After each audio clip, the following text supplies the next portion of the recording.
My dear sisters and brothers, Bhagavad Gita, or the Gospel of Krishna, is a spiritual discourse on the essence, existence, and values of human life. The Gita is an integral part of the great epic Mahabharata, the cultural and spiritual creation of Arsha Bharata, or the land of great wisdom. The Gita, comprising 700 slokas or quatrains, epitomizes the principles of a modern life, while the epic, comprising more than 1 lakh quatrains or slokas, explains the same principles in a narrative form.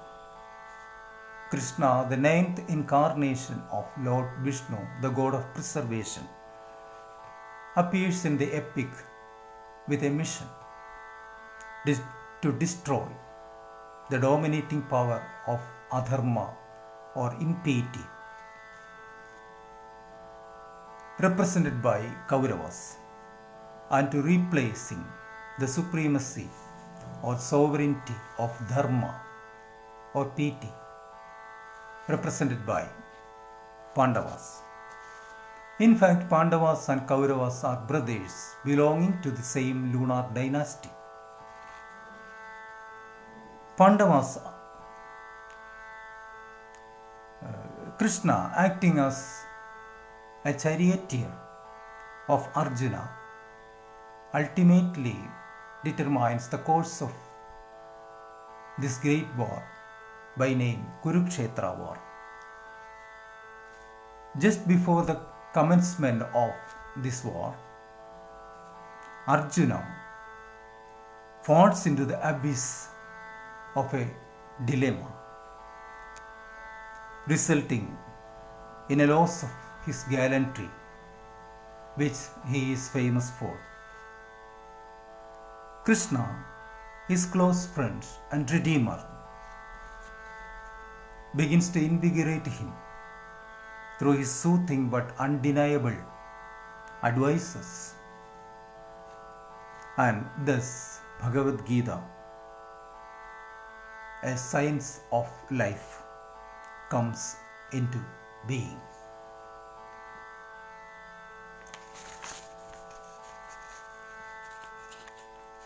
As a part of introduction, let me start with a story. Once upon a time, there lived a farmer in China. He had a snuff box. It was his habit to start his day inhaling a pinch of snuff. One day he woke up and searched for his snuff box, but he couldn't find it. He searched everywhere in the room, looked for it everywhere in the house, in the compound, but no result. He went out to the village and searched it everywhere in the village. Then he walked and walked, looking for his lost snuff box. But he couldn't find it. At last, after many years, he decided to return home. He returned and opened the door of his house.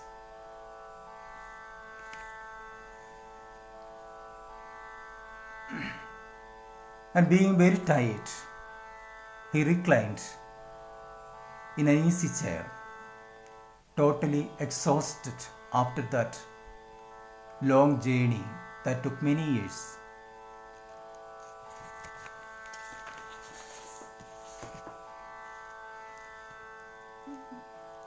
Suddenly something touched on his elbow. He was shocked and looked sharply at the object. Alas, it was the snuff box that he had been searching for all these years. So, what is that snuff box? It is a symbol of his happiness or wellness. Wellness is not some gift box concealed somewhere by someone in the world outside, which we should search and discover. It is an imperishable wealth deposited within us from the time of our birth. It is not something for which we struggle the whole day, but gain only tomorrow, because there is no human being on this earth who is destined to have a tomorrow of only wellness. Is there anything worse than a life wasted away by always relaxing? Wellness is a state of mind. It is that state of mind when the mind, nature, and universe dance in the same rhythm. It is peaceful and joyous. Mind will attain peace only when it is freed from all the attitudes contrary to wellness. Children, especially little children, experience such peacefulness when they sleep in the cocoon of their mother's embrace. They can smile innocently because of that.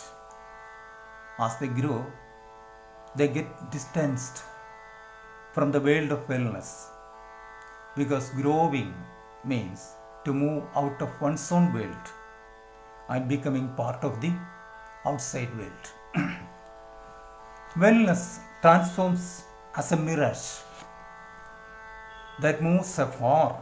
You move close or closer to it, and as a streak of lightning that pushes you into the darkness within the flicker of an eye. Man wanders in the labyrinth of the strange world where mythical concepts, illusory noises, and frightening realities are entangled, searching for infinite wellness. In the end, he arrives at the helpless attitude. Yes, this is life. This is my fate. Uncertain lifespan, insecure surroundings, illness that come unexpectedly like an unwelcome guest, accidents bargaining the price of life, body that weakens, faltering karmas or duties, relatives who accuse, society which mocks, children who douse your expectations, marriages pulling apart at the seams, duties that could not be fulfilled, desires that could not be realized, skepticism about everything, self-abuse, the emptiness of feeling all round, the cry that even God has abandoned me. The crucified Christ, raising his eyes towards the sky, laments, O God, Why did you forsake me? Crores and crores of people had asked that questions before Christ. And crores of people have asked the same question after Christ. Yes, human life has become a barren desert where the hot winds of destructive emotions and despair keep blowing blind. Yes, certain momentary gains, short victories, some happiness, some optimism, etc., shows their presence frequently as a motivation to continue living.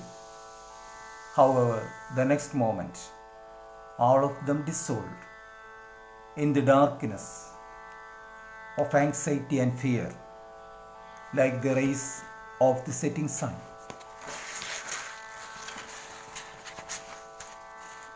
The reason for that is very clear, that human life has lost its spiritual dimension.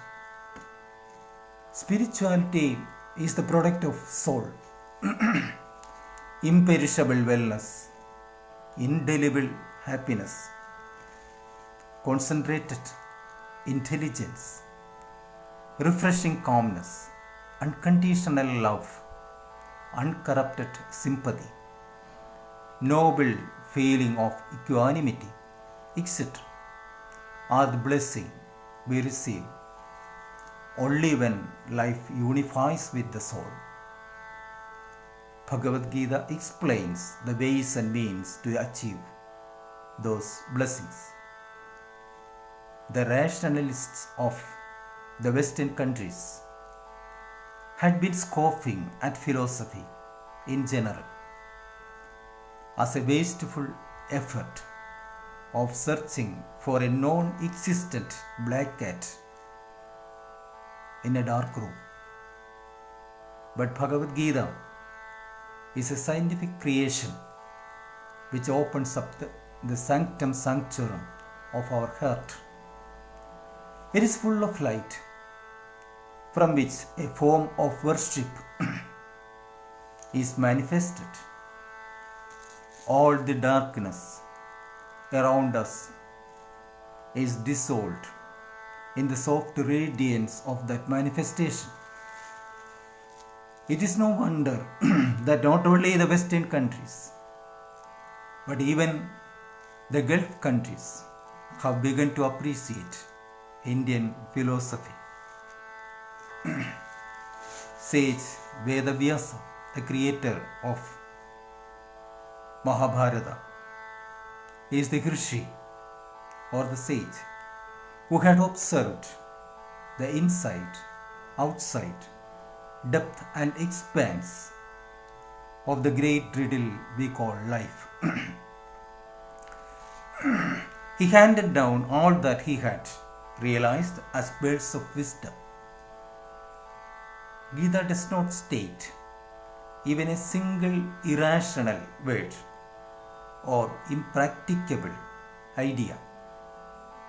Arjuna depended wholeheartedly on Krishna to clear his doubts. In similar manner, we have no other friend better than Bhagavad Gita to depend upon solving the riddle of life. Thank you. Meet again next day.